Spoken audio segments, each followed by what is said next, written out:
main event, parking lot brawl, best friends versus Santana and Ortiz. And I want to talk about Private Party real quick here. Because, yeah, go back 1 year to the start of Dynamite. If somebody had told me, yeah, a year from now the best friends will be one of the top ranked teams in AEW, one of the best presented teams, one of the most promising teams, I would have said, nah, you're kidding. Private Party, on the other hand, in the first round, they eliminated the Young Bucks from the tournament. It seemed like they had a rocket strapped to their back. And they did F all this entire year with Private Party. True.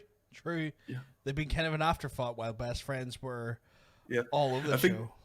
I think Best Friends really impressed people during the hard lockdown area in the QT Marshall's training school. When they were really workhorses, they had a lot of matches during this period of time. I think they had 4 matches in 12 hours. Yeah. Which was it's insane. They are in storylines all the time. They are mingling with the upper echelon, like by extension of Orange Cassidy. They have positioned themselves really well. Yeah, they've consequently been ranked on the top of the card. They had a tag team title match, which was a good match. They're doing really well for themselves, and the way they have presented Trent, how his character evolved over time. And now look at this match. This is a serious match, as serious as a match can get.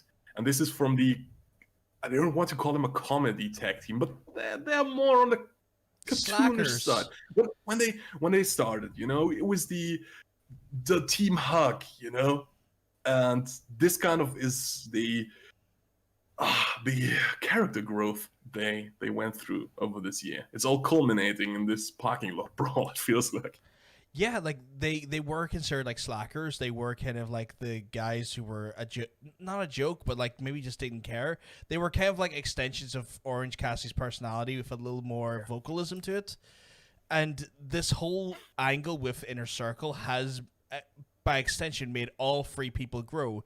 We've had the growth that you talked about happen, but I feel like they've just done it a little bit later. It's like all 3 of them have grew. Like Orange Cassidy grew as well by his feud with Jericho, and now this is their turn. You're right. This is like their coming of age at this point, And we prefaced the start of the stream, or at least we titled the start of the stream, was this the best parking lot brawl, the best ever backstage brawl, right? Yeah. I'm inclined to say yes. I'm inclined to say yes, probably. Just before the show, I looked at a list of what other people think are the best parking lot brawls ever. Mm-hmm. Before this match aired. I don't think any of them is better, but I haven't watched any of them recently. I didn't have time to rewatch them and compare. But I don't think. But there are some close ones, like Eddie Guerrero versus John Cena, for example. I remember that being quite good. And they did the same thing, like the Ring of Cars, which is such a great visual. Yeah, and they had like the proper they had the proper atmosphere with like the people around the cars as well. It kind of looked like if you made Raw Underground look good. And then I was thinking the same thing. This is what Raw Underground wishes it is. Yeah. And they didn't shy away from the violence. Like, this was a really violent match. Yeah. Like, how many 2x4s are smashed over each other? You have the really devastating moment where like Trent is put through the car window, and if you're a keen-eye observer, when he takes his back off that window, there is legitimate glass fragments in his back. Yeah. Jesus Christ. The use of like the boards on the pickup truck when they were doing like I can't remember what it's called, but it's almost like a seesaw. The move that Trent uses was the Dude Buster. No, not even that there, but like you ever see where like they pull him up and hit him, like. Oh yeah, the catapult, right? Yeah, like a catapult. Yeah, that's what it is. Like, Like they effectively use, like, we're not even talking about the Dude Buster, which we'll get into in a minute. But they effectively, it made it look like a realistic fight. It didn't look corny. it looked like these people were genuinely trying to kill each other. I mean, just one of the first moves in the match, which was probably botched, but it made this entire match look so legitimate. When I think it's Chuck who throws Santana into the side window, and he crashes with his head into it, and the window doesn't break. Yeah. I think it was supposed to come off, but he hit his head hard. Yeah, he hit his head hard. And then you had Ortiz, who was like stuffed into the bonnet of a car and smashing that off him, and then sentoning onto the actual like bonnet of the car while Ortiz went for hell in that match. It's, by the way, it's the hood of the car for the international viewers. The hood of the car. My apologies. People outside the islands don't know what you're talking about. That's fair. That is fair. Honestly, I wouldn't have known if I hadn't seen the other British guys talk about this match. I didn't know the word before today. Really? Yeah. Right. Okay. Wow. I didn't know that. But yeah. Okay. I'll use a more colloquial term for our interviewers. The hood of the car. Other great spot. Chuck Taylor gets suplexed on top of a car, and then Santana frog splashes from the truck onto him. That looked brutal. You could see like how deep the indentation of the car was. Like that was proper wrecked. I don't know who they're renting those cars off because they're certainly not buying them. But they're going to get blacklisted after a while. The amount of car abuse this show puts through is insane. That's why Tony Khan can't show off his Ferraris on Instagram. Because they constantly bashed and beaten. Yeah. And shall we get into the finish? Yeah.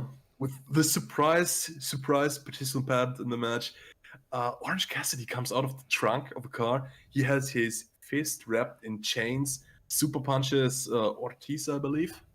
Yeah.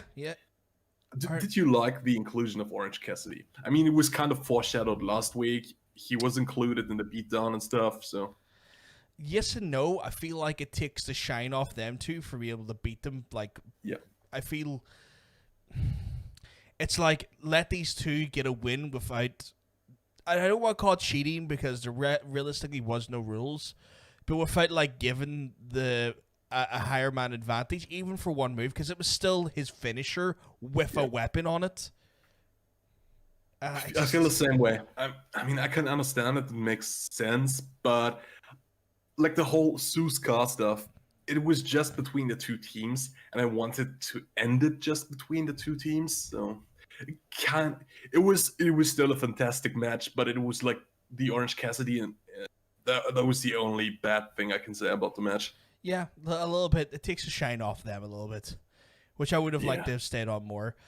The match ends, though, as you mentioned earlier, the Dude Buster onto the plywood and then going for the win. And then, speaking of Sue's car, what shows up? My car. Sue's car, including Sue. Sue, who is still stupidly over. Yeah. Like... See, if fans had been in attendance, everyone would be shouting Sue. You know what? Just going, Sue, Sue, Sue, Sue. Yeah. And she's going to drive the boys home, but not before flipping off Santana and Ortiz. Yep. Dude, did you read the tweets about her being at the tapings? No, not at all. She brought cookies for everyone. She's such a sweetheart. She probably gave them cookies and then flipped them off. No, she legit brought cookies for everyone, and one of the backstage workers tweeted about it, and the MJF replied, "Cookies were meh." Fucking asshole. MJF is the best heel. What an ass. Interesting. This match was put together by Jerry Lynn and Tony Khan for the most part. Makes sense. Jerry Lynn taught Chuck hard to wrestle. I think Trent as well. Like Jerry Lynn was like one of their trainers. Makes 100% sense. I honestly had forgotten that Jerry Lynn was in the company.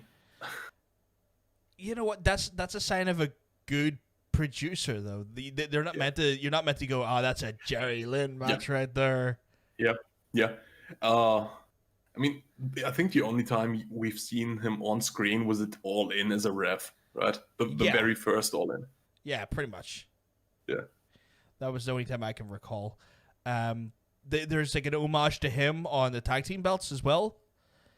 There's him doing the pile driver on one of the side plates of the tag team belts, but beyond that, there's he's one of the most underrated wrestlers, probably. I mean, not to the more hardcore fans, they know him. Yeah. But go to a casual fan. Hey, do you know about Jerry Lynn? Yeah, they're like, huh? Maybe you said it though. Maybe it's like, do you know Jerry? They're like, no. Do you know Jerry? They might know, because that was his whole gimmick. He would just say his name normal until the very end and just scream like he was in a death metal band. Yeah, just like maybe Christopher Daniels. He's been so underrated his entire career. That's why it was so heartwarming when he won the Ring of Honor championship at a tender age. The tender age of. I can't remember. I know it's his 40s now. Yeah. You just have to think, guys like Chris Daniels, 30-year veterans. That's mental. Yeah, like Kazarian technically as well.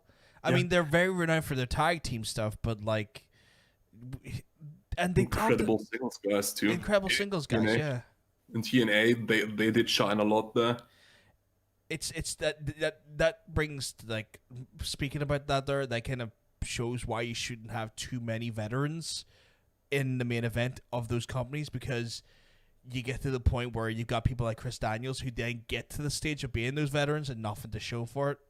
Even though they have plenty to show for it, just not enough that the casual fan would go, oh yeah, that guy, when he does deserve that, you know? Yeah. Well,